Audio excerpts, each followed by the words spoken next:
Ladies and gentlemen, dear ambassadors, on the 9th of November, Estonia submitted its application for Arctic Council Observer State status. Such historic occasions were in the old, pre-pandemic times done always in person. It should have happened in Reykjavik, as Iceland holds the presidency of the Council.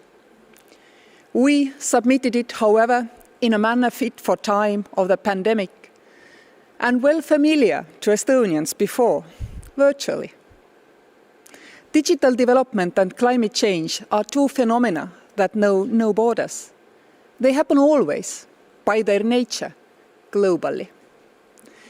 Amongst Arctic scientists, there is a saying, what happens in the Arctic doesn't stay in the Arctic. Being the northernmost non-Arctic country, environmental change in the Arctic directly affects us.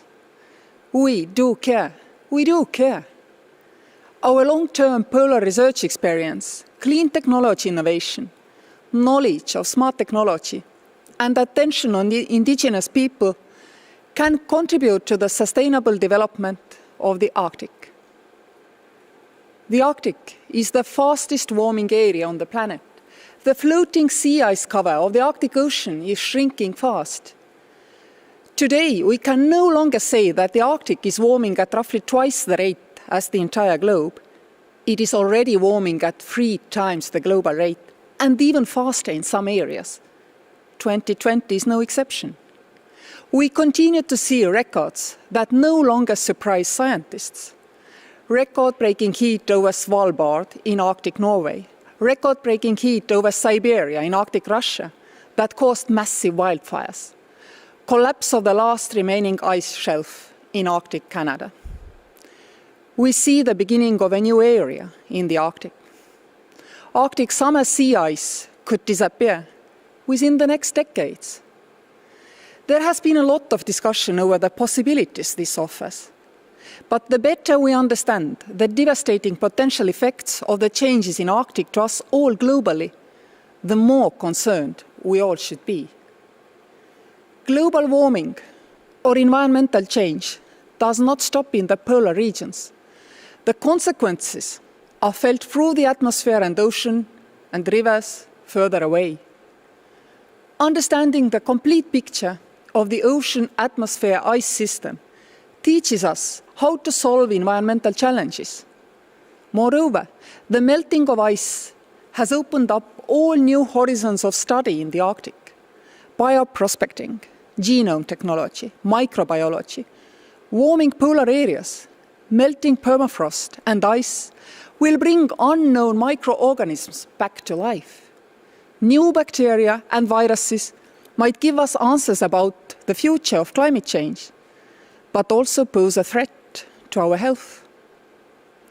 Estonia possesses polar research expertise every small country can be proud of. Several pioneers of polar exploration originated from Estonian Baltic Germans, Bellingshausen, Baer, Wrangel, just to name a few. They did research long before the International Polar Year of 1882. During the Soviet occupation, Estonian scientists participated remarkably in Arctic and Antarctic expeditions. After the restoration of independence in 1991, Estonia's primary research partners have been the Nordic countries, the European Union, also Russia. We still don't have enough data and measures from this historically unreachable area.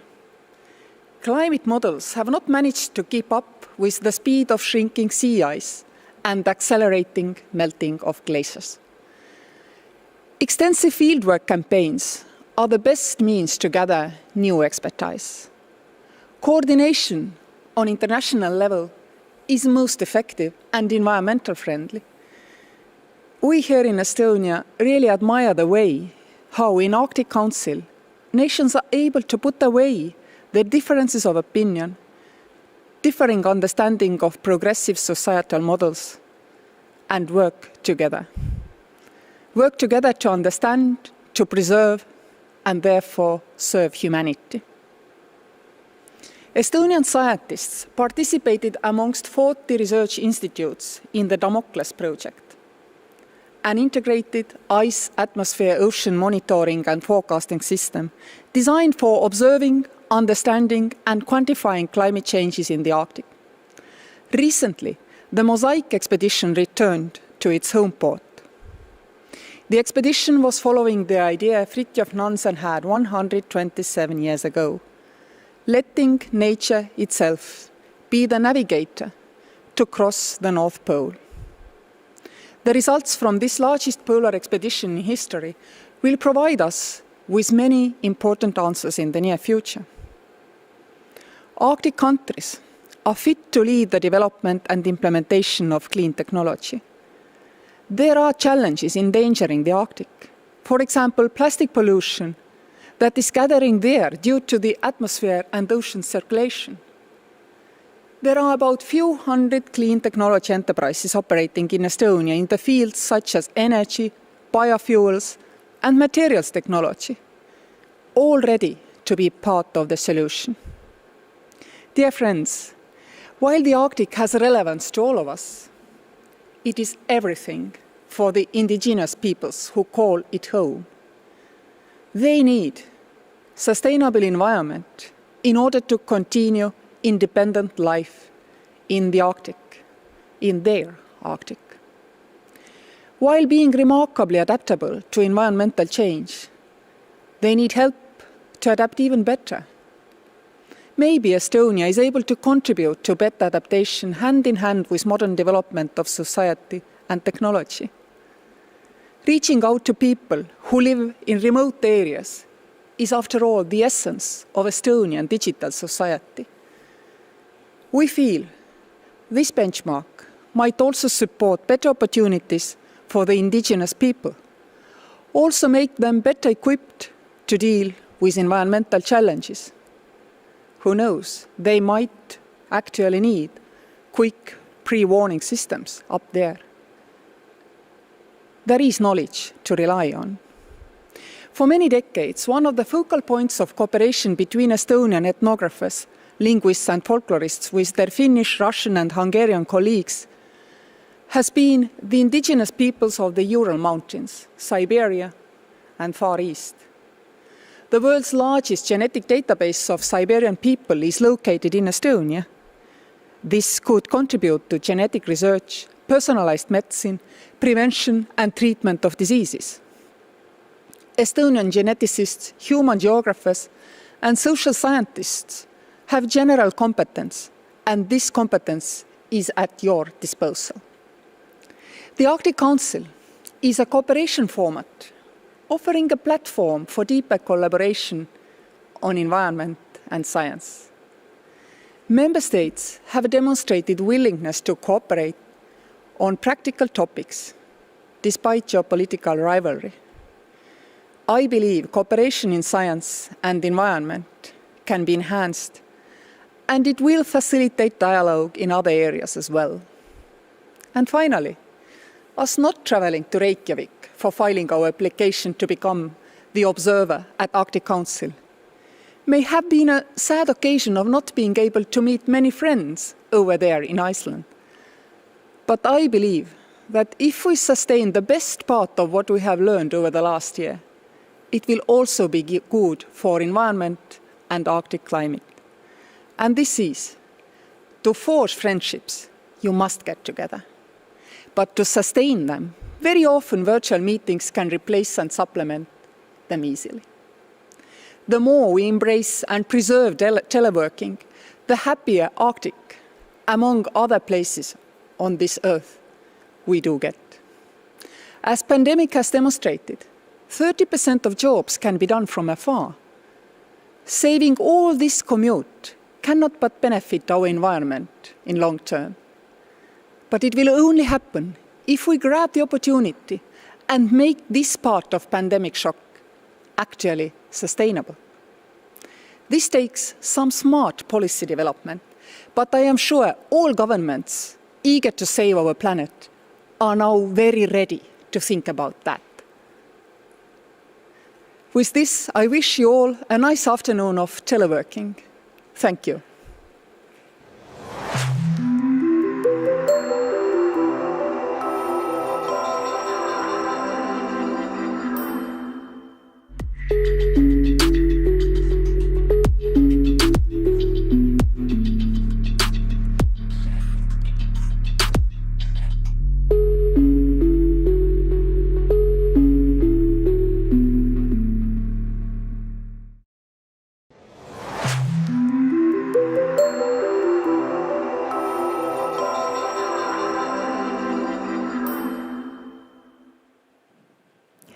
Ladies and gentlemen, dear ambassadors, good afternoon, and welcome to follow us, either here at Kultuurikatel in Tallinn or virtually at this event titled Estonia as an Aspiring Arctic Council Observer State, Promoting Smart Solutions.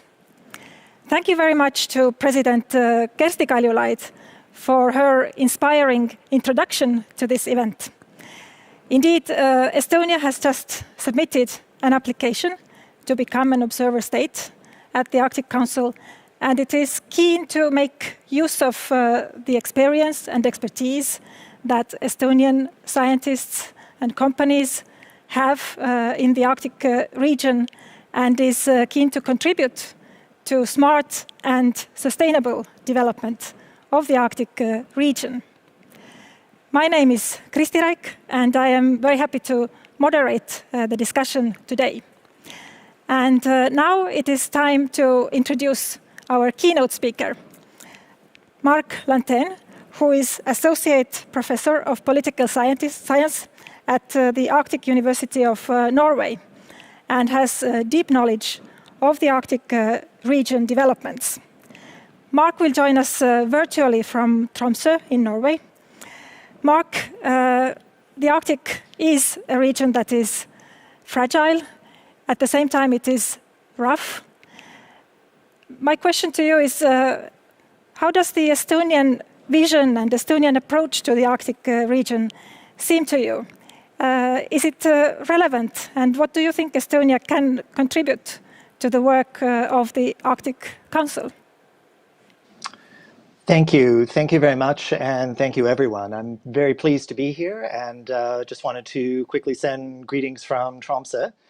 We're all anxiously awaiting sunrise here, which right now is scheduled for, let's say, about early February. Thank you for the question, and it has been very interesting to research Arctic politics and to look at not only the policies of Arctic states, but also non-Arctic states.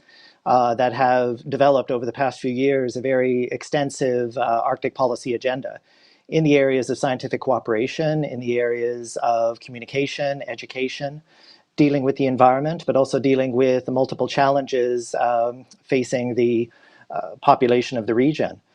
And first, let me begin by saying congratulations to the government of Estonia on the occasion of their application for formal observership to the Council. And certainly Estonia is in a very prime position due to its long-standing history, as the President has just noted. Its long-standing history, its long-standing interests in the area of science, environment, exploration, and anthropology. So I look very forward to seeing how this relationship will continue in the near future, especially as the challenges facing the Arctic Council are continuing to develop.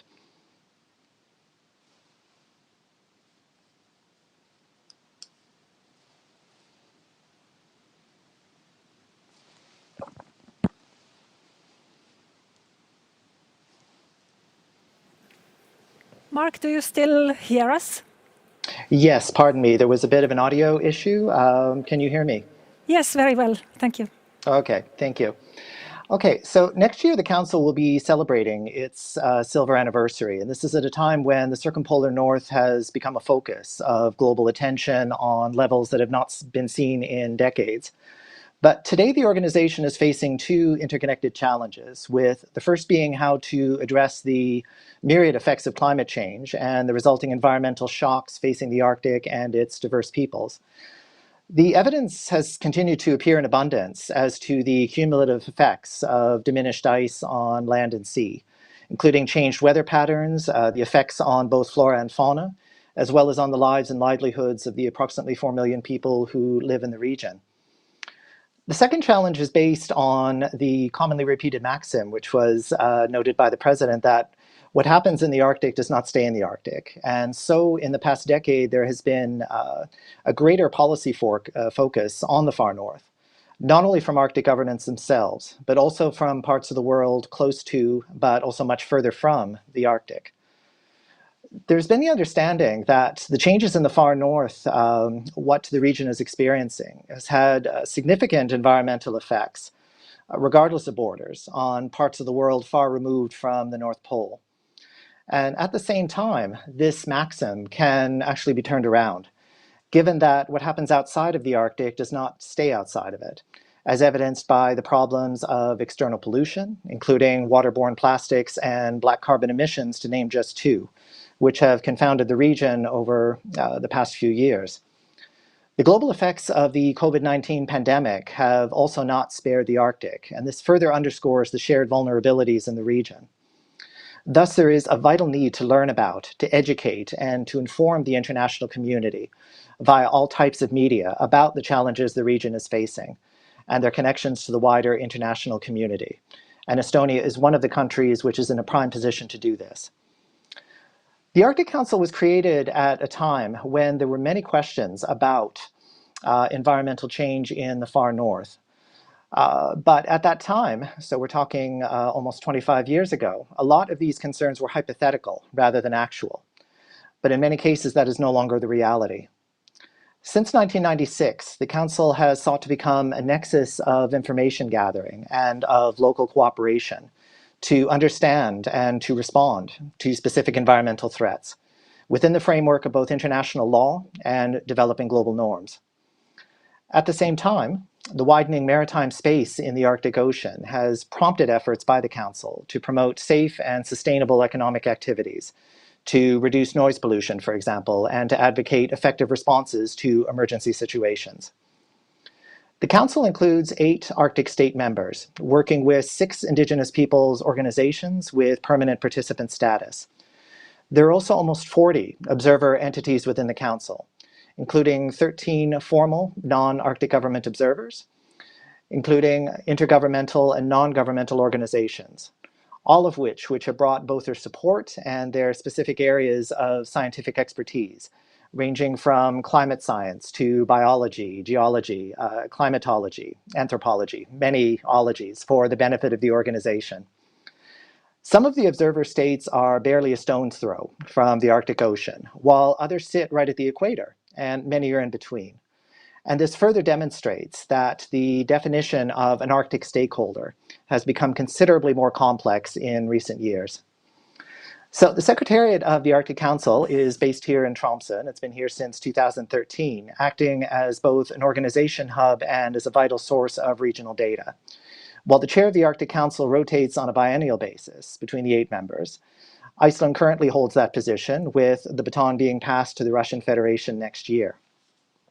But much of the day-to-day operations of the Council can be found in the 6 working groups, and they focus on a variety of different topics, not only addressing the natural environment of the Arctic, but also human development and security, such as health, education, and mental well-being. All of these have certainly faced great strains during 2020. Over the past decade, many Arctic and observer governments have published new policy white papers, with Norway being the latest to do so last week. These documents not only illustrate specific country interests in and contributions to the region, but they also outline their concerns about the challenges which the Arctic is facing. And it has been fascinating in my research to note the considerable amount of accord within these documents, including the recent Arctic policy document published by the government of Estonia as to what these regional priorities should be. So to conclude, the Arctic is very much described as opening, including to increased economic activity such as resource extraction and to mining and shipping.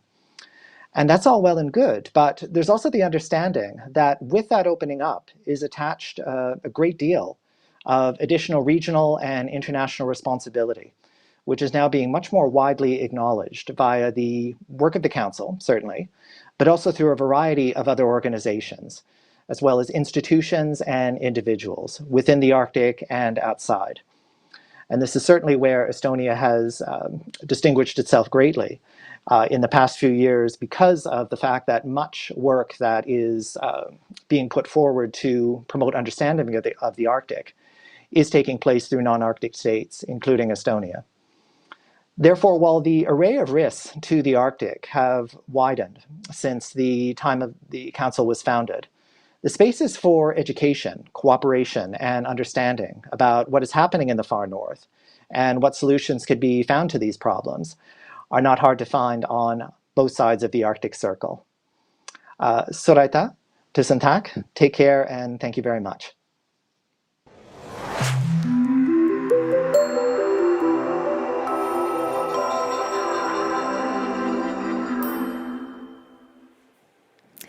Thank you so much, Professor Marc Lanteigne, for such an encouraging speech. You pointed to a number of areas where Estonia can actually make a contribution, where it has relevant expertise. And as you also said, we do feel in Estonia that the Arctic is close to us, and we feel that we are very much affected by developments in the Arctic. But now, in order to find out more about what kind of expertise Estonia has in different areas, I am very happy to introduce our panelists today who have long-time experience in the Arctic region. First of all, we have Maarja Kruusmaa, who is Vice Rector for Research at TalTech, Tallinn University of Technology, and she is also Chief Scientific Advisor with the European Commission. Then we have Aimar Ventsel, Senior Research Fellow in the field of ethnology at the University of Tartu, who has worked extensively on the local communities in the Arctic. Aimar is also a member of the Estonian Polar Research Council. And we have Mari Hunt, who is architect. She's known as a polar enthusiast. She's partner and co-founder of the company B210 Architects. And Mari is also lecturer at the Estonian Academy of Arts. And most importantly for our topic today, she is a member of the Estonian Polar Club. And now we are also glad to have with us Foreign Minister of Estonia, Mr. Urmas Reinsalu. Thank you very much to all of you for joining the panel. Now to get started, I would like to ask each of you, based on your experience in your field, why do you think the Arctic region is important for Estonia? And what kind of experience do you have in the Arctic? Shall we start with Foreign Minister Urmas Reinsalu, please? Thank you. I do not have personal experience, although I've been in Arctic countries. But friends, excellencies, ladies and gentlemen who are with us in this room and among the audience, first of all, thank you for joining and being part of, for us, very, very intriguing and interesting process for Estonia, a road to become Arctic Council observer. And 3 weeks ago, Estonia officially submitted this application, and we hope that this will receive positive consideration by the Arctic Council, positive consideration. Today, our President and Professor Lanteigne have highlighted the global importance of the sustainable development of the Arctic, and they have provided the necessary context. And so, but there are three key cornerstones, as you asked, why we would like to become an observer of the Arctic Council. The short reply is, first, we care. We do care about the developments in the Arctic. Second, we believe, and we can argue on that we know the Arctic. And thirdly, we truly are committed and ready to use our knowledge and know-how in and for the Arctic. So our decision to apply for the observer status in the Arctic Council, I'm glad, has wide-based support in Estonia. And this is a decision which has been taken with a great sense of well-acknowledged interest, dedication and responsibility. Our application carries the joint commitment, as it was prepared in close cooperation, I truly value, between different ministries, academic institutions and private sector. And looking to the globe, Estonia is the northernmost non-Arctic country. So the question would be otherwise, why don't we join as observer to the Arctic Council, a very close neighbor to this polar region. And we know the Arctic is extremely vulnerable to climate change, extremely vulnerable. Developments in this region so close to us are also affecting us directly. Hence our interest to make our contribution to tackle the climate challenges of the Arctic. So our knowledge of the Arctic dates back a considerable time, and we are proud of that. This is not just a modern decision we have made. We have long traditions in polar research and polar expeditions. Already in 1930, Estonia acceded to the Svalbard Treaty. And since the 90s, Estonia has been actively involved in international cooperation on polar research. We are proud to cooperate with Nordic countries, European Union, Russia. And stepping up our engagement in Arctic affairs is we truly believe is a commitment from Estonia to contribute to protect the Arctic environment and ensure sustainable development. And we believe, as our president also stated, that there are many issues of expertise to our scientists, companies, our smart solutions. And we do truly have, I believe, unique capabilities in different fields of polar research and experience in polar expeditions. Our companies can offer innovative technology solutions for Arctic local communities, indigenous people already mentioned, and environmental protection. When talking about the innovative digital solution, coronavirus has surely made the value added even clearer. The pandemic, which we are still fighting, has hindered the functioning of economies and availability of essential services to people across the world. And so smart digital solutions are especially important and needed also in Arctic. So I believe looking to our region, a Nordic-Baltic region, and I think this is Estonian perspective is positioned to give added value to a unique organization, which is the Arctic Council. So it was a short question and long answer. Thank you.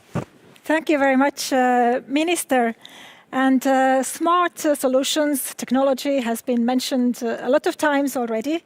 So now we have the opportunity to hear from Marja Kruusmaa. What is your take on the Arctic and your experience? Thank you. So, yeah, my personal experience with the Arctic has been that I've had a wonderful opportunity over several years already to participate in the field campaigns in the Arctic in Svalbard. Not that I had a particular ambition first to become a polar researcher. Actually, I did. But most and foremost because I just happened to have a technology that we were using to measure flow rates in lowland rivers in Estonia. And suddenly it appeared that it is equally useful for measuring glacier rates in the Arctic. So that's often what happens with the technology, that the technologies that we develop appear to be more general than the particular applications that we develop it for. So what I've been doing now over several years is to not polarizing, polar proofing. Polarizing means making polar. My technologies go back to the Svalbard again and measure again how the glaciers are moving. And every time I'm returning there, we go every year to the same spot and measuring the glaciers. And every time I'm returning, then I'm noticing that the glacier front has moved about 10 or 20 meters backwards. So I'm just calculating on the particular glacier and then generalizing it over all the glaciers in the Arctic.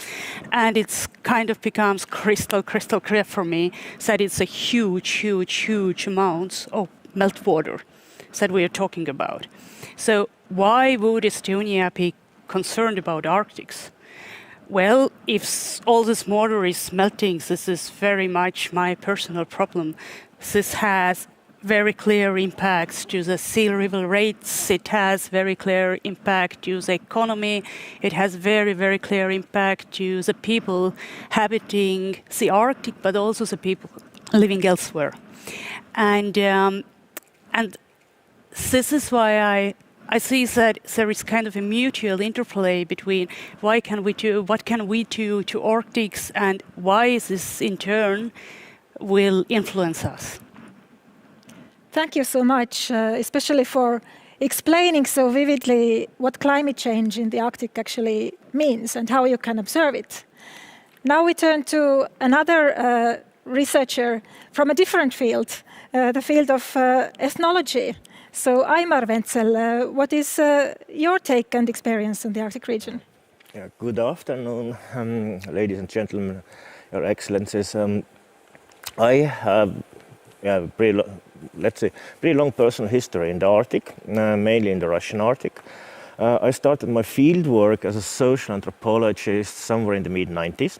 And in 2000, I spent a year more or less at the coast of the Arctic Ocean, studying reindeer herders, and then wrote my thesis about it. And since then, I regularly return to Russian Arctic. I've done my field work mainly in Yakutia, or in Russian Far East. I've also been to Sakhalin, done their field work. And when you think that an anthropologist or ethnologist, they study mainly culture and language, and then I'm more interested in economy. I'm an economic anthropologist. I'm also interested in legislation, especially everything that is linked to indigenous people and economy. And I've also been a visiting professor at the university in Yakutsk. So this is my personal experience. I also organize conferences. Estonia is pretty well known in the Arctic studies, and especially in Siberian studies, as a place where people do research, mainly in Siberia. When looking at it larger, then I would say Estonia is historically and culturally in many ways linked to several Arctic countries, especially Nordic countries and Russia. And one link which is very important also academically are Finno-Ugric people who live in Scandinavia and in Russian Siberia, or in Russian North, let's say so. And Estonian scholars, they study those people, but they also cooperate with those people and organizations that represent those people. On the other hand, I would say Estonians feel that they are culturally and mentally very close to Nordic countries. We follow closely what's going on in there. And not to forget that in most Nordic countries, there are also very significant Estonian diasporas. So there are kinship ties that go across the border, which is also very important. As was also mentioned before by our president, so several polar explorers and Arctic researchers who are famous and did their research or expedition during the Russian Empire and Soviet period, they are from Estonia, and we know it, and we're very proud about it. And maybe also one not so well-known fact that Estonian entrepreneurs are pretty active in different Arctic countries. The most exotic example is that Estonian company is doing waste management in Yakutsk, so Russian Far East. And Estonians, they have this kind of spiritual link to the Arctic. They love to go there and they love to explore its very unique nature and know more about these very unique cultures. So I would say the Arctic is very present in Estonian culture, history, but also in our mental map of the world. Thank you, Aimar. And indeed, you are a great example of how extensive networks researchers in Estonia do have with colleagues in other countries who do polar studies. And you can tell endless stories, exciting stories about your fieldwork in Siberia with the local communities. But now let us turn to the fourth panelist, Mari Hunt. You are an architect, so you have a different perspective on the Arctic. Why do you think the Arctic is important for us? Yes, that's true. My profession is in architecture, but somehow I have combined these two fields of architecture and polar themes. And architecture, when I was doing my architecture master thesis, then I actually decided to do this in the theme of the Arctic. This was one of my first really big research projects. what I personally like this idea is the combination of different professions and fields. As an architect, we like to see the world a little bit like a bigger place. We like to have great visions about the spaces around us, like the small spaces that we are surrounded, like sitting in a chair or creating a living space or an apartment building, but also bigger things like envisioning what the future might be. So I was really lucky to found this theme for myself and be part of this world already many years ago. When I was founding my company together with my colleagues around 10 years ago, then also one of the first projects, architecture-wise, was also about the Arctic and designing tourist infrastructure in the far north of Franz Josef Land. And maybe the recent projects, what we have been doing are combining the idea of the polar themes and architecture and art, like creating an installation in Canada with minus 20 degrees, where people totally enjoy this vast frozen rivers and then try to make themselves warm through their nice and innovative architecture. Or creating art installation together with the expedition that was heading to Antarctica last summer. So then I was also trying to understand and make this more clear, the idea of the discovery of the Antarctica, and not just the idea of having just a number that Antarctica, for example, was discovered 200 years ago, but also show this to people in terms of art and translate the ideas of the scientists into another language. So this is how I've combined these two ideas for myself.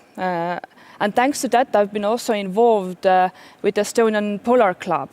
This is a society that brings together numerous Estonian top scientists who have been working in the Arctic or in the Antarctic. And the goal is to popularize the themes that we are facing with the polar regions. So there are numerous seminars and exhibitions that have brought into life over 30 years of the club's existence. And maybe one of the most recent and most recent one is the one that we have been organizing to bring attention about the polar regions to the high school students. What can we do to make young people more interested in the area? Like organizing a couple of we started a couple of years ago organizing polar questionnaires quiz online like courses that teachers could implement in their studies, and also then bring new young people into this area and bringing them also to the expedition to the high Arctic of Scandinavia, living in a Kilpisjärvi Polar Station, going to Tromsø to meet the Nordic Polar Institute, and also show them what is done actually in the Arctic Council. Thank you very much, Mari, for sharing your vision and your perspective.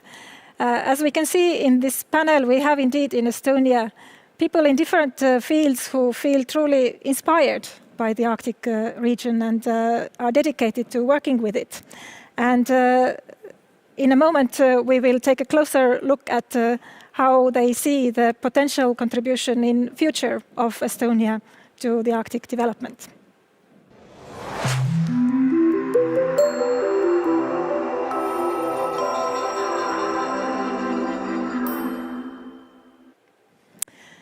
So, what is it that Estonia can do to make a difference in the Arctic? Can you tell us a little bit more about your work plans for the future? Maria, let's start with you.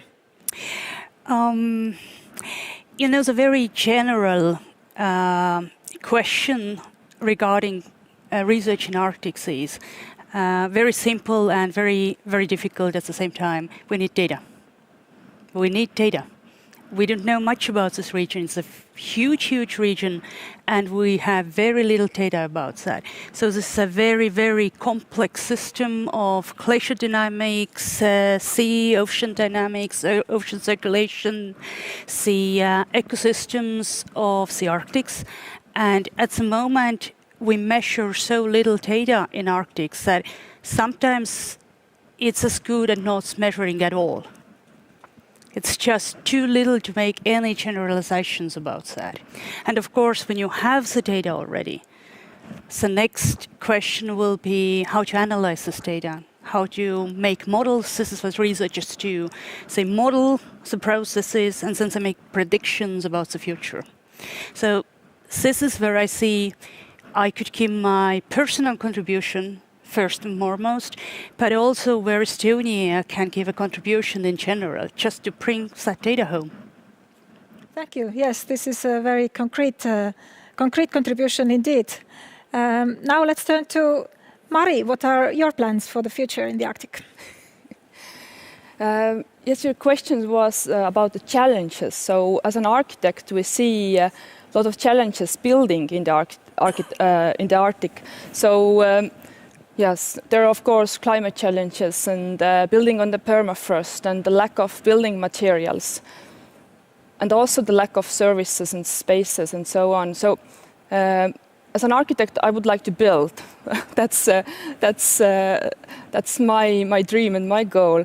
And if I think about the Arctic, then I see that in Estonia we have a really, really good know-how about building wooden construction. We have a lot of buildings that are specialized in that area, and we already do a lot of export in the Nordic countries. And building with wood would be something that is also very useful for the region of Arctic.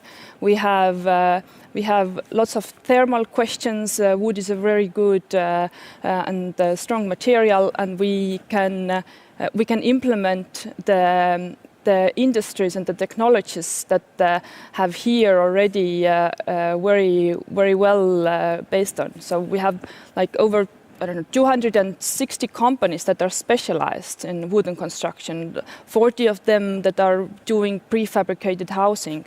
And Estonia is very good at rather very good, like maybe sometimes even too good, implementing all climate and energy efficient standards. So we can use this know-how very easily also when building in a much colder and more harsher climate conditions than here in Estonia. Thank you. So it has benefits to live in cold climate. So let's now turn to Aimar. What is your plans for your future work on the Arctic region? I think something that we social and humanitarian scientists can do is be intermediaries when it comes to very concrete projects in the Arctic, be it digitalization or sustainable development. When we look at the Arctic, how it is now, are we talking about climate? Are we talking about ecology, about fauna, about flora? Whatever, we are also talking about humans, people who live in there and people who migrate there or want to get out of there. And you need just experts who know this situation in the Arctic, in different countries, in different communities. And I think we do have in Estonia here very good body of experts. Maybe you don't know, but it is said that outside of Russia, especially the Russian Academy of Science, the University of Tartu has the largest number of scholars working or studying Siberia. So we have linguists, human geographers, anthropologist as me. And so Estonia has also this long history of studying, doing research in the Arctic. And what we can do, we can also point out those problems. I don't know, do you know that I think one of the biggest acute problems in remote Arctic communities is heating. And the second one is medical care. So when you have this long time personal experience living in those communities, this is also a kind of capital you have, and you can use it, and in cooperation with other scholars, but also entrepreneurs, we can contribute pretty much, I think. Thank you. Yes, and you mentioned again the long historical experience that Estonia has in the Arctic. But is the Arctic as a region also inspiring for the younger generation of scholars? Yes, we have very solid numbers of young scholars. Not that many as it used to be, but at least in two Estonian University, in University of Tartu and Tallinn University, there are several scholars who study Arctic in different fields, from biology to linguistics. And there are also people who come to Estonia to be trained as Arctic researchers. Maria, would you like to comment on this question of younger generation of scholars also? Yeah, I think younger generation of scholars, maybe even more than us, has this wider understanding of everything coming together and everything being connecting together, and more that the problems of one particular part of the world are also problems of the other part of the world. So I think they're in better place than our generation, if I look at my students, to understand how important it is to solve global problems. Absolutely. Yes, sounds good. Thank you. And now over to the minister again. What, in your view, is the added value, the contribution that Estonia can make in the Arctic in the future? Well, it is actually needs to be explained and argued. Why haven't we before appealed to become an observer member in Arctic Council? Indeed, in that preparational phase, it has been such a great to look after the different scientists, different academic views on that matter. And truly, the Arctic is going through a transformation. And so the warming of the Arctic is one of the major elements of change which takes place in our eyes, changing the living condition for both people and wildlife. Warming temperatures, melting ice create uncertainty, but also, I think, in a way, economic opportunities. Preservation of the Arctic ecosystem is even more a global concern. And the main challenge from my viewpoint is to ensure that this transformation is taking place in a sustainable manner.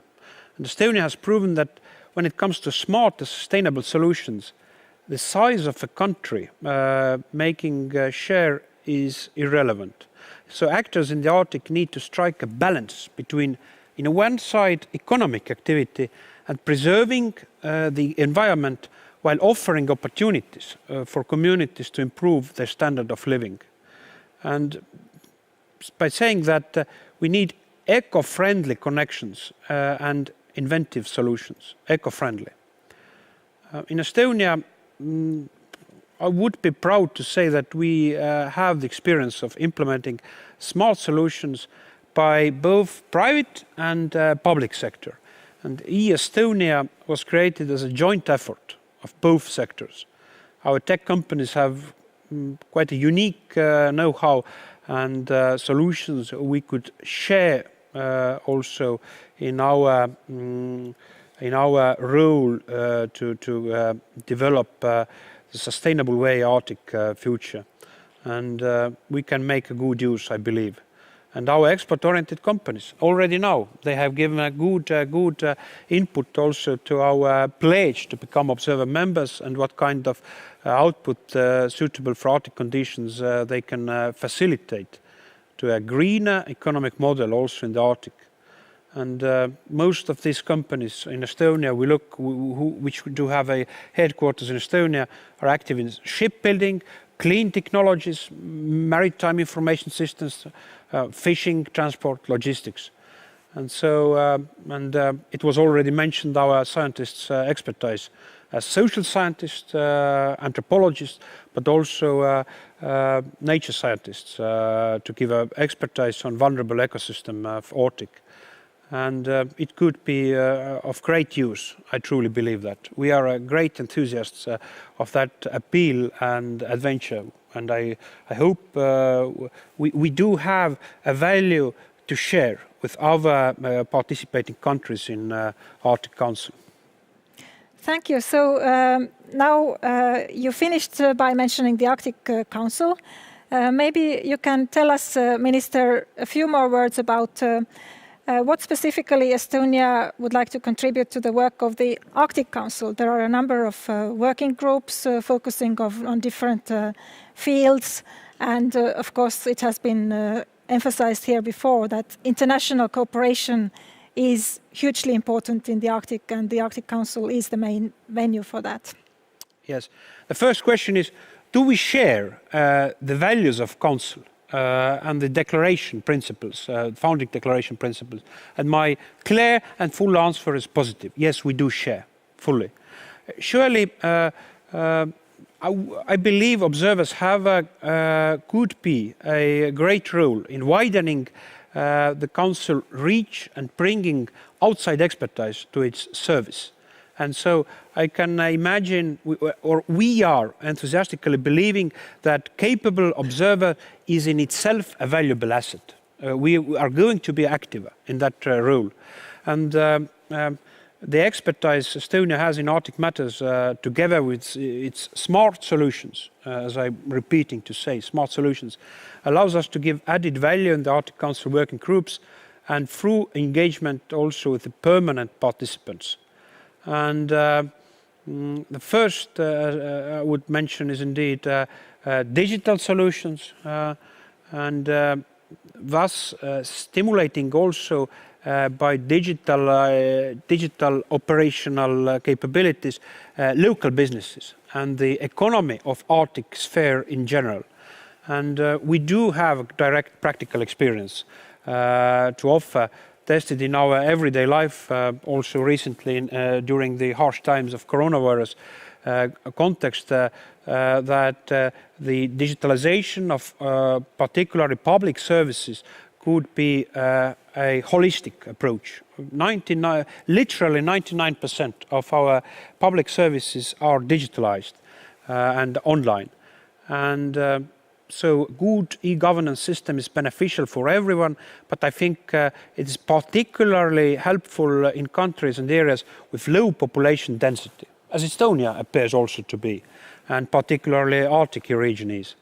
And so the relevant expertise in that matter lies largely in the private sector, and it has been the IT companies who have built the solutions we use in government. So it is essential to remind that economic activity in the Arctic needs to be sustainable and green. And there are a few hundred clean technology enterprises operating in Estonia in fields as energy, biofuels, materials technology, ICT. And while they tend to be mostly small, but these companies are highly export-oriented and have great growth potential. And this, I truly believe, makes them great boosters of local business also in targeting Arctic sphere. Thank you. This was a very comprehensive view on what Estonia has to offer in the Arctic Council. Let us now go again to our experts in different fields. And Mari, I know you have some exciting plans also to offer some added value to the Arctic Council work. So would you tell us about this? Yes, I can jump right into the futuristic visions what we have, and what the minister was saying, all the companies and all the competences what we do have already could be put into use together with the visions of our architects, designers, engineers, and all the local communities and enterprises what we have. So yes, in the background we actually see some of the images we have created together with the Estonian scientists, Estonian Polar Club, and the students of Estonian Academy of Arts and Tallinn University of Technology.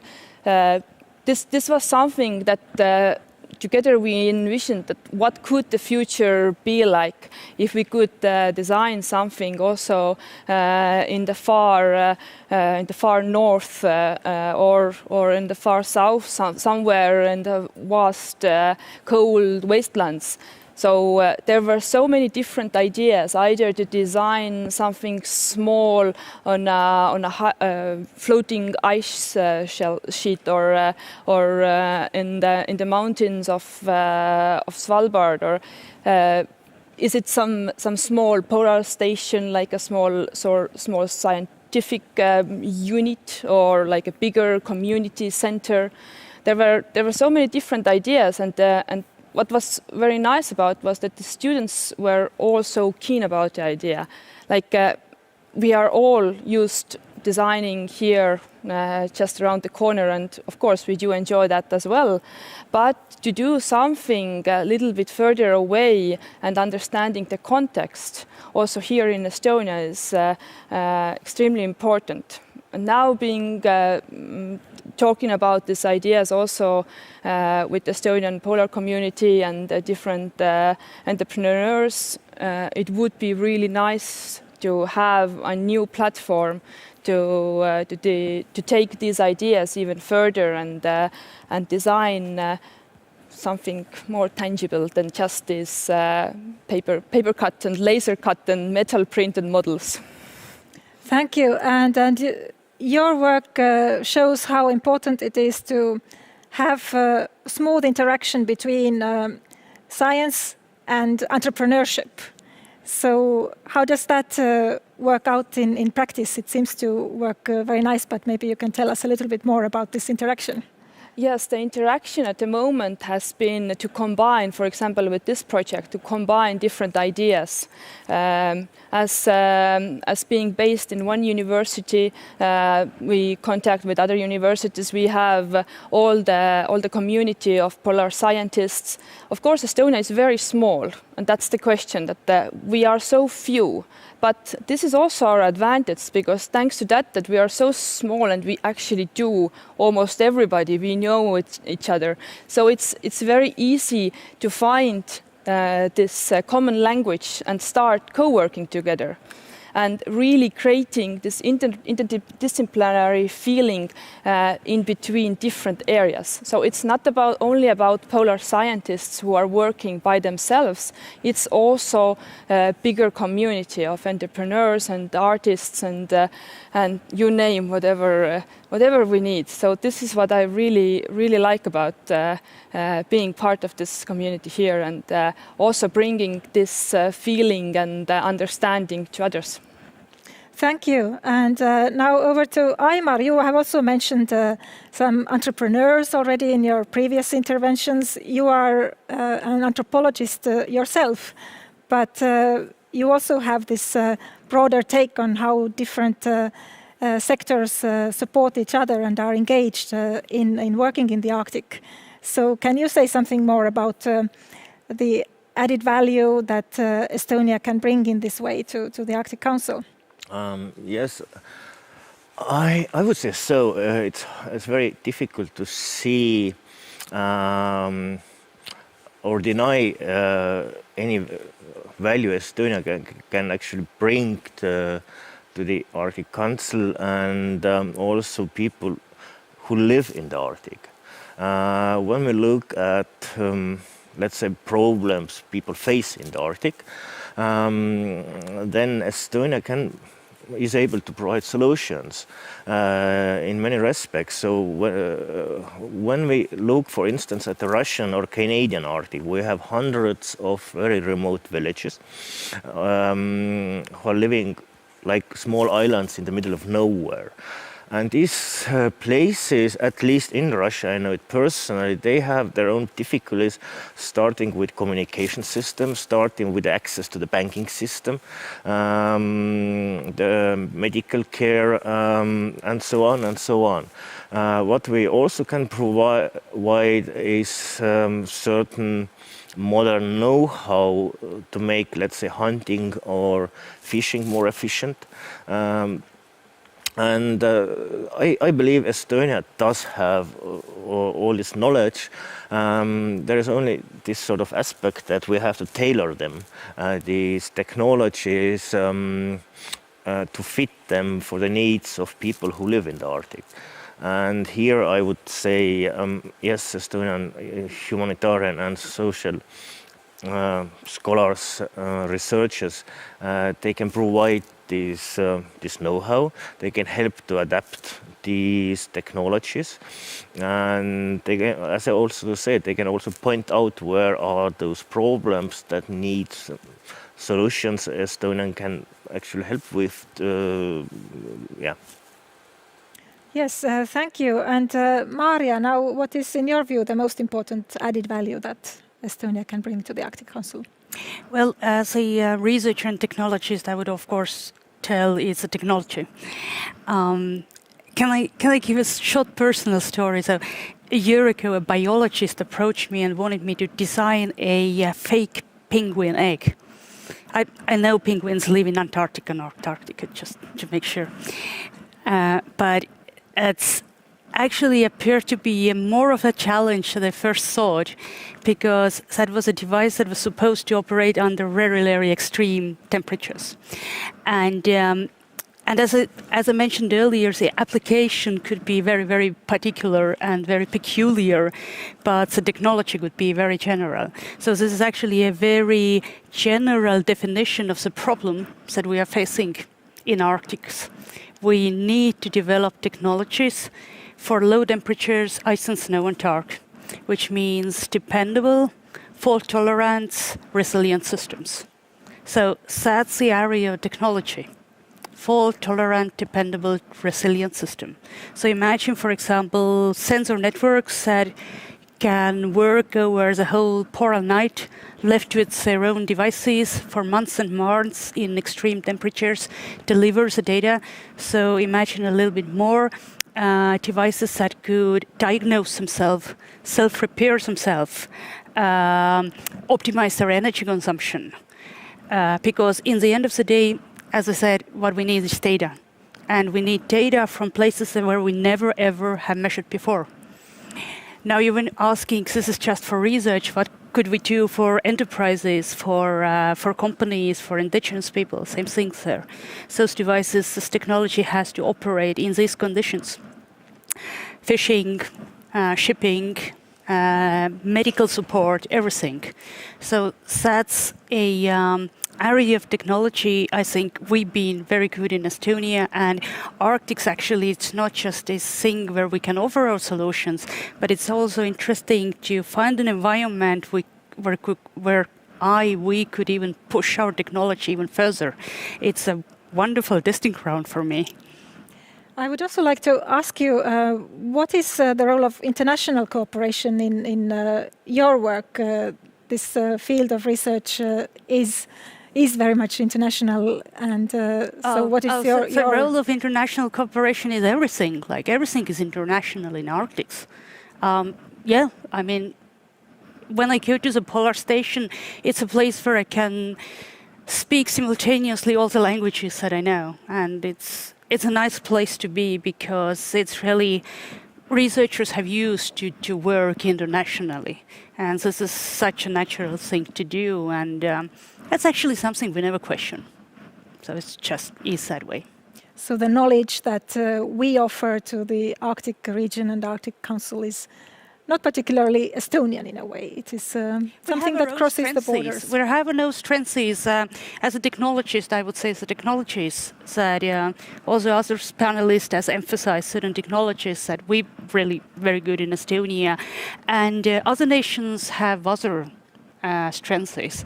It's extremely expensive to do field campaigns in Arctics. Extremely expensive. So I can't really imagine every nation going there by themselves. It's just a huge loss of effort. So its cooperation is kind of self-evident in these regions. Yes, thank you. Now I would like to dig a little bit more into the different fields that we have already been talking about. One area that has been mentioned a number of times is indigenous peoples, as a long-time priority of Estonia in the Arctic, with long-time scientific expertise. Another priority that keeps coming up is technology, smart solutions, developing the digital society, something where Estonia has unique experience and has a lot to offer. So one thing I would like to ask you, and starting with Aimar, who is an expert on the indigenous peoples, is how do these priorities come together? Do you see any tension? One of the aims of Estonia is to kind of defend the traditional lifestyle of the local communities and the indigenous peoples in the Arctic. Another aim is to help them have a more modern life in a way with all these smart solutions that we provide. How do these people over there see our offer of digitalization? I would say so that it's not only that indigenous people do live in the Arctic, but they are very important there. And Estonia has very solid history of studying, especially Siberian indigenous people and especially Finno-Ugric people. So this research started somewhere in the mid-40s and has carried on until today. And these people also do have a right for a comfortable living, and they have a right to access, let's say, all the good sides of the modern world, and we can help them in that. Also, their lifestyle, the indigenous lifestyle, is a very specific one. But this is not something that automatically rejects any modern tools. So indigenous people, they use modern tools for hunting, fishing, and so on. They also use, I don't know, TVs and radios. So they're trying to live in a very modern world. We know those cultures. We know how to study them, how to start research projects. And Estonia has not only studied, Estonian scholars have not only studied Siberian indigenous people. There is also very vital cooperation with the organizations who represent those people. There is annual Finno-Ugric Congress. There are other events that bring together representatives of those people. Estonian scholars, they have also prepared textbooks and other teaching materials for indigenous, to teach indigenous languages. And I believe, especially now in times of involuntary isolation, all our knowledge about distant learning could be very useful also for the Arctic communities, and not only for the indigenous communities, but other people as well.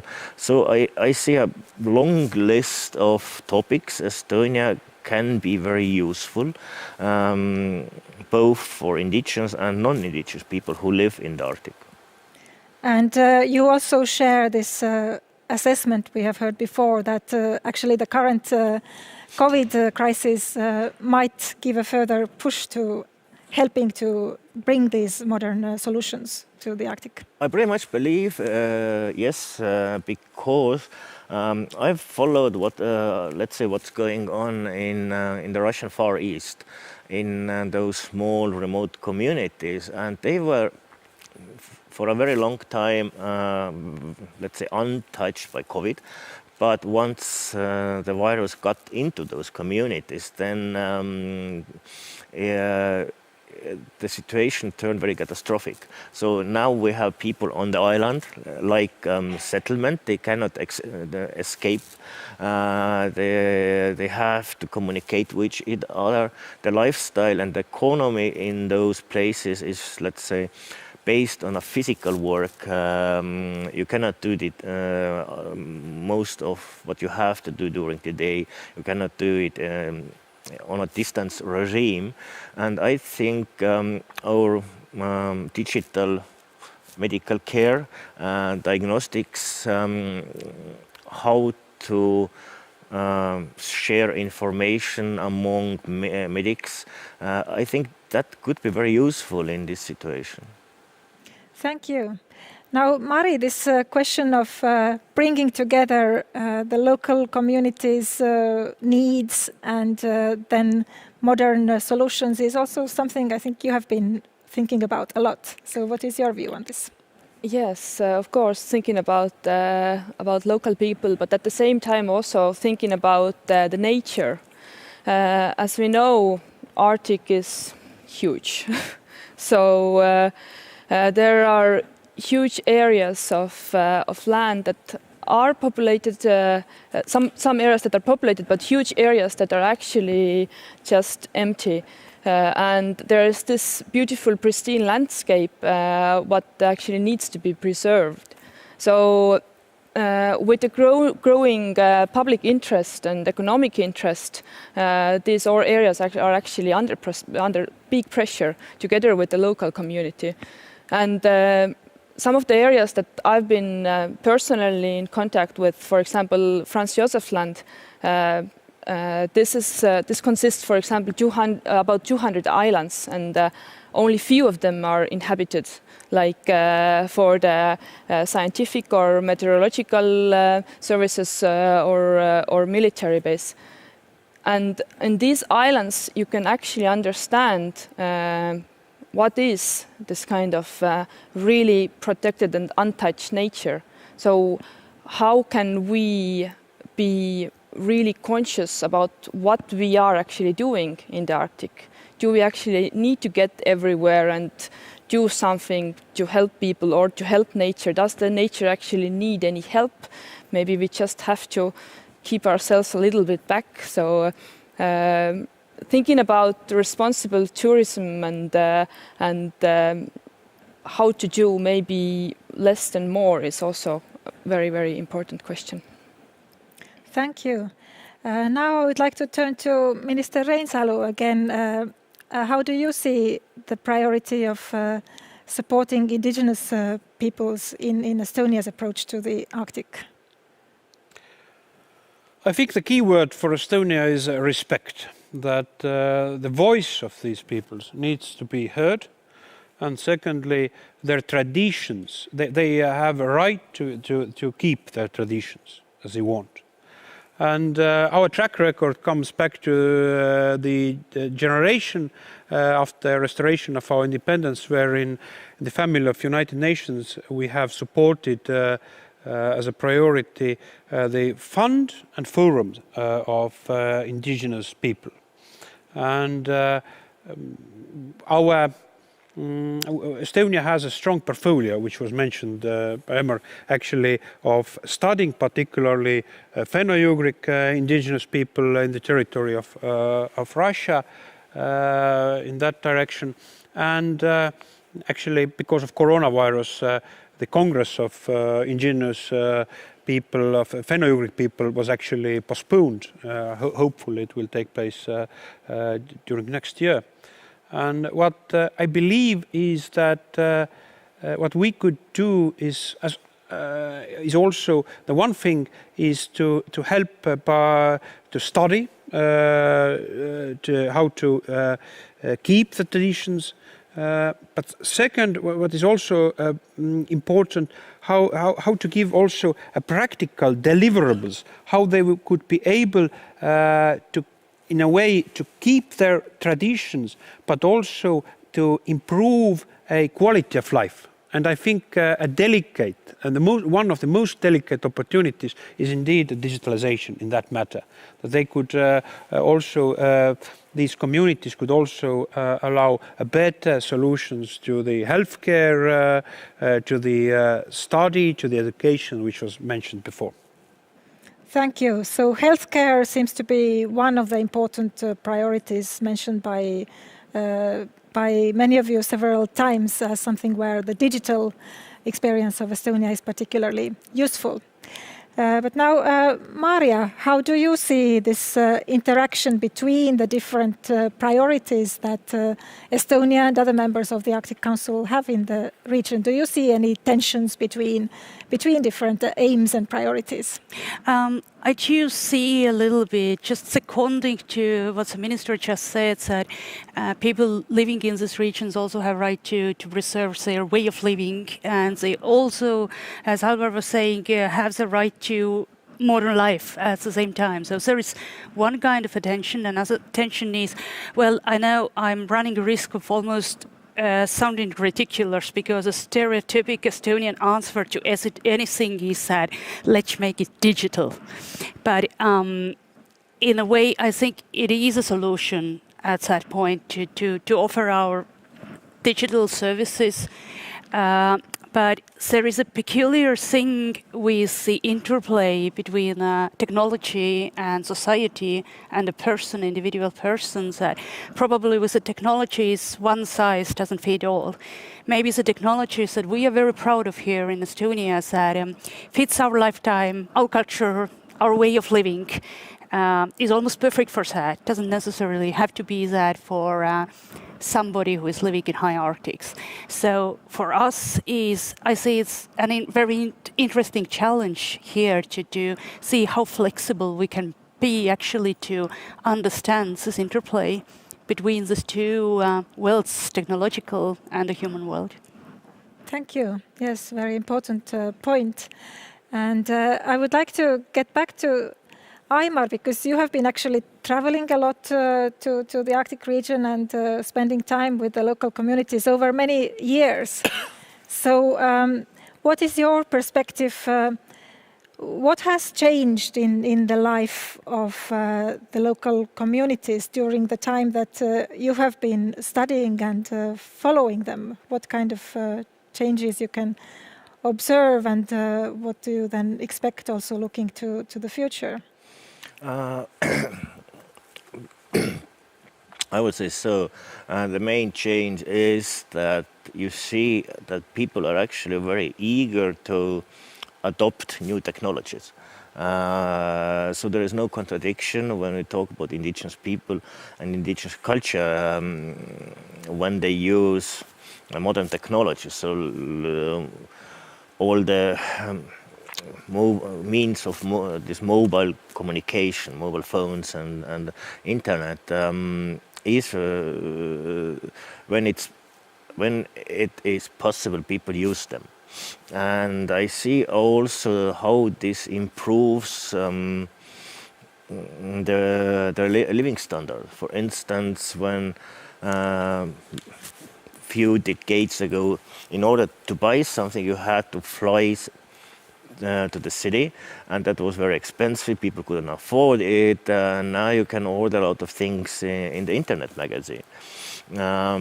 So I would say, by and large, you see increase of the living standard in Russian Arctic communities. Many things are better now. And I think it's also due to the fact that when I started my field work, so in the Russian Far East, in 2000, so this was this transformation time. And now this is also economically more stable.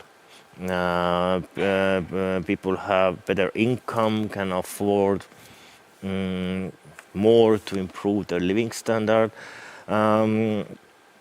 And even linguistically, so when we talk about indigenous languages, then in certain cases I would say the situation is better as it was 20 years ago. So somehow in some communities people are very proud to be indigenous, to learn the languages. Yes. Thank you. And then another related question would be, how does climate change affect the daily lives of people living in the Arctic regions? Aimar or anyone else who would like to comment? Mari? No?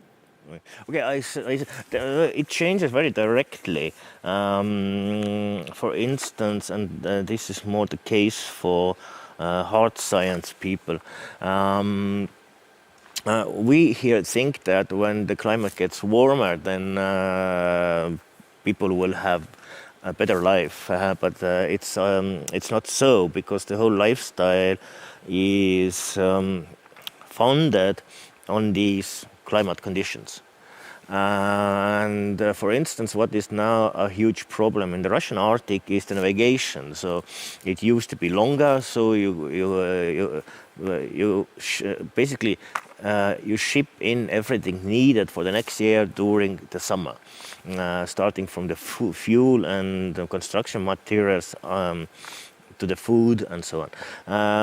And when the navigation is now shorter, then you have a problem. You have, let's say, logistical problem, how to supply all those communities. Also,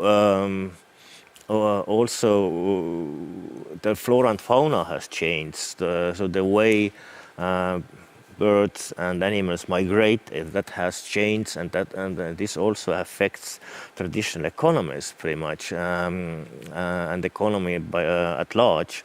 And what my colleagues have told me now, with the climate change, we have now this environmental, this gas problem that from permafrost via the melting of the ground annihilates certain gas to the atmosphere, and this is a huge problem.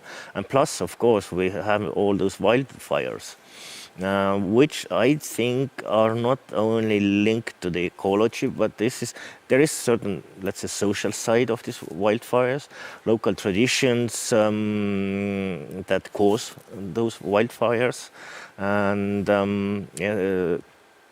and in order to stop or somehow limit all those disasters, you also should know what are local traditions of land use and let's say, resource exploitation. Thank you. Yes, I think you have made it all very clear how the different areas influence each other.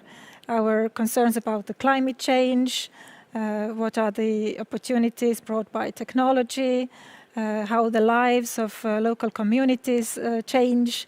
So it is really important to have this comprehensive view on the Arctic, and clearly the climate change is one of the major dynamics that affects everything else in the Arctic, that we need to study from different perspectives and then think of ways to actually make a difference and to look for a better future in terms of the fragile nature in the Arctic and the people who live there.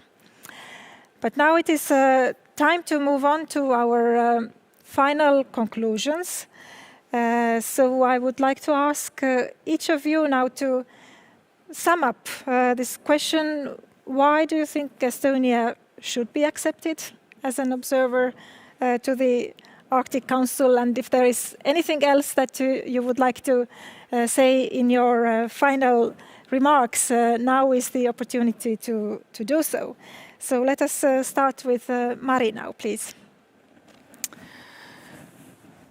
Yes, for me, as an architect, I see that it is very important for us to work together with different disciplines and understand the situation and make whatever ideas we have or whatever problems we have into the common knowledge. And what I truly believe in is that we can do this by combining different ideas and also make make these ideas visible through, for example, art or architecture or science, and we can all combine this together. And as an Estonia, as a small country, we are really eager to do that, and we do understand how this collaboration works like. Thank you, and I particularly want to thank you for bringing in this artistic perspective to the Arctic region, which I think can also inspire us to think more about how special the Arctic region is and how important it is for us to pay attention. Exactly. Thank you. Maria, what are your final conclusions? My final conclusion, I would second to Mari again, saying yes, we are a small country, but some of the problems facing Arctic regions and small Arctic nations we have already solved, and we can offer our experiences to others. We can do it respecting nature, and we can do it respecting people who live there. We won't go there to tell them how they were supposed to live. We go there and listen and try to find solutions best for them.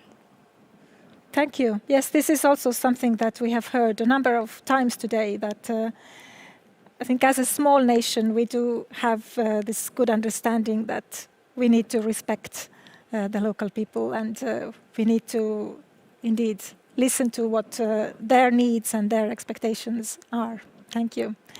Aimar, your final conclusions and your final speech. Why should Estonia be accepted to the Arctic Council? Okay, I follow the line and say Estonia is a small country. But in a scholarly sense, when we look at the Arctic studies, Estonia is pretty prominent and well known. I speak now on behalf of social and humanitarian sciences. And therefore, I think in a scholarly sense, we fit very well in. Estonian scholars, they have their experience to work in huge interdisciplinary international projects. I've done it myself, so been in a project that unites Canadian, Russian, French, German, all the Scandinavian and so on scholars. And a part of that, we know how to do research, we know how to start a new research, and where to do this new research. Therefore, I think Estonia is in this sense very well suited to be in the Arctic Council as such. Thank you. Thank you very much, Aimar. So now, Foreign Minister, it is your job to finally convince everyone who is still not convinced about why Estonia should become an observer in the Arctic Council. First of all, it was a mission to convince ourselves. And the center point of gravity was not how to become a member or is it beneficial to Estonia, foreign policy, interests, whatever. The center point of gravity was, are we capable to deliver to Arctic? And so actually this was a mission why Estonian Foreign Ministry formed a certain holistic study group where representatives of different ministries, academicians, technology came together, and this study, what can we, Estonia, in a holistic approach to deliver to the Arctic and Arctic Council activities, it took almost a year. And so it has been almost like in a scientific exactness studied that yes, we, Estonia, we are capable to deliver. We are capable to take actively part in all 6 Arctic Council councils. Secondly, what is important, that we do have a certain platforms as to bilateral, but also in a larger scale, to cooperate in the frame of Arctic Council with all permanent participants. And what is very important as a precondition, we truly believe that these founding principles of Ottawa Declaration are something also as a basis of our activities towards Arctic. We are able to keep them and develop them, these principles. And so, therefore, let me say that Estonia, in a positive, open manner, is open to reflect all the questions, remarks what the permanent participants could have about the Estonian pledge to Arctic Council. And I think there will be, in objective manner, very interesting, promising projects we could give our share. Thank you. Thank you, Minister. And we have been mentioning also the permanent members of the Arctic Council here a number of times, and we are very happy to have ambassadors or other representatives of the permanent member states with us here today, actually physically and not just virtually. So how do you see this aspiration of Estonia to do more in the Arctic and to become an observer in the Arctic Council? How does it affect the relationships that are anyway very close between Estonia and the Arctic Council member states? In an empathic and positive manner. There's no doubt about that. In all our countries, as Estonia, as all permanent participants, we are tending to have snow. And today was symbol again in Tallinn, in Estonia, there was snow. Tallinn was white again. Although only for some hours, it needs to be improved. So, snow is the key word for future cooperation with the Arctic Council member states. Now, actually, you were so compact in your concluding remarks that we have time for one more question, a short round of answers. So, what I would like to ask you once again is this aspect of international cooperation.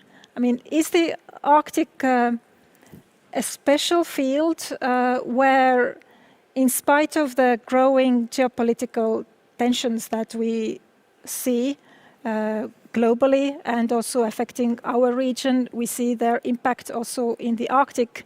Do you think the Arctic can remain this special area where actually international cooperation has better perspective, let's say, than in some other regions? And what can Estonia do to contribute to make this international cooperation fruitful? Shall we start with Maria? As science is universal. There's no national science, Swedish science or Norwegian science or Estonian science or Canadian science or Russian science. There's science. So that's how it is. So by its definition, science is global. For us, it's just so natural to leave all the other aspects of life behind us and work on scientific problems which are objective problems. So climate change is there. I mean, it's there for everybody. That's the same way. So the problem is objective. Research methods are objectives. And if we get results, they will also be objective. Simple. So for a scientist, this question is kind of a no-brainer. No-brainer. Total no-brainer. For a foreign minister, it may be a bit more complicated question. What is your view?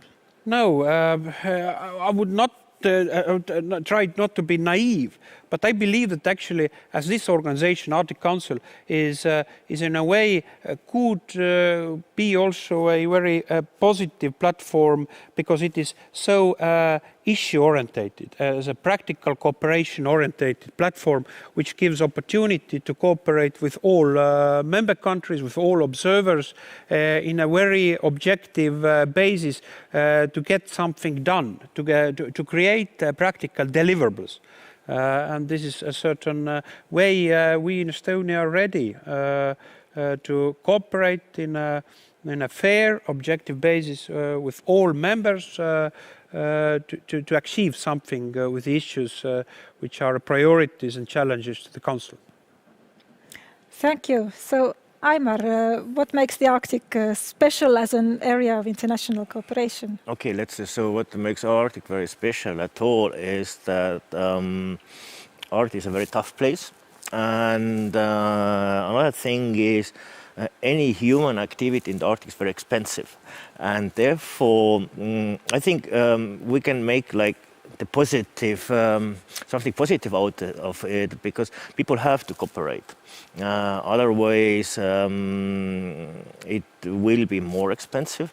Plus, we talk also about very normal security, so people have to support each other, and this is very good motivation, and Arctic gives this motivation, because otherwise you just cannot do there any research, any development, anything linked to human activities. Thank you. And Mari, you have the final word. Yes, I also see that international cooperation is definitely one of the key words. So that's what we do in almost every discipline. When I think about Estonia and, for example, Estonian Polar Club, that we have Estonian scientists, but quite a big amount of them are also foreigners. So we have scientists with whom we have been working together on different kinds of projects, and also now when putting together all our research papers and so on, we do rely on the people who are not only based here but also elsewhere. And taking part of expeditions or Estonia showing itself, for example, through the latest Bellingshausen expedition to the Antarctica and hopefully also to the Arctic. So we can see that Estonia really wants to make cooperation together with the different nations and different people, scientists, artists, designers, whatever. Thank you. Thank you so much to all of our panelists. Now, if I try to sum up shortly this very rich discussion that we had, I do believe this panel has shown that Estonia's application to become an observer state in the Arctic Council is based on very serious expertise and experience and a vision of what are the specific challenges in the Arctic and what is it that Estonia can offer to address these challenges. Estonia is a small state, as we have heard many times, but it has quite a lot of relevant knowledge to offer. And as we also heard, knowledge does not have a nation. It is there to serve the international community and the local communities in the Arctic, and it is to be enriched through international cooperation. Now, once again, to highlight the top priorities, first, Estonia is known in the world as a pioneer in developing digital society, and we have heard plenty of examples of how it can offer digital solutions to the people in the Arctic region to help improve their lives, for example, in the health sector or education. Then the second point, where Estonia is perhaps not so widely known, at least beyond the polar experts, is that Estonian researchers have been studying the indigenous peoples and local communities in the Arctic, basically historically ever since Arctic studies began. So this is a unique long-time expertise. And just to mention one concrete example, the world's largest genetic database of Siberian peoples is located in Estonia. And the third issue that we started from is the issue of climate change. We do have a bit of snow in Tallinn right now, but it is wet snow and we haven't really had so fantastic winters. So we are experiencing climate change very concretely in our lives. and Estonia has a lot to contribute to address this challenge of climate change in the Arctic region. As it was mentioned, Estonia can contribute to all the 6 working groups of the Arctic Council with its different areas of expertise. And it can also bring these different areas together and take seriously the challenges of bringing together priorities such as defending the indigenous peoples, making their lives more digitalized and more modern, and bringing new technological solutions to the Arctic, while at the same time respecting the local communities and respecting the needs of the Arctic. So now it is time to thank everyone who has been listening to us. Thank you very much to those of you who actually came here to Kultuurikatel. Thank you everyone who is following us virtually. And now it is time to keep fingers crossed for the Estonian application. Thank you.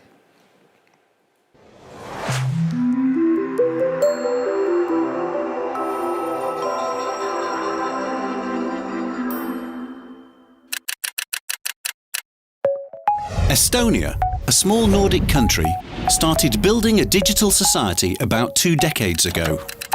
Today, Estonia is one of the most advanced digital societies in the world, where state services are 99% online and available 24/7. For the private individual, state services are only a few clicks away. Filing an annual tax report online only takes 3 minutes. Digital medical records are available online, and a centralized paperless system allows one to issue and handle medical e-prescriptions around the clock. It is even possible to vote online, and around 1/3 of Estonian voters use the service. Estonia has been a pathfinder in public sector e-services, eager to seek out the best solutions, learn from mistakes, and share the experiences. Cooperation and digital leadership is the key. We could not have developed the digital ecosystem so quickly and efficiently without the partnership of both private and public sectors, as well as research institutions and the voluntary IT community. Many of Estonia's innovations and e-solutions have been successfully adapted in over 60 nations worldwide, 1/3 of the world. With e-residency, e-services are available to anyone using an e-residency digital ID card.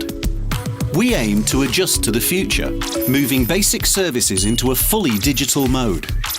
This way we can stay focused on our values of efficiency, openness, security and innovation. Please visit eestonia.com for more.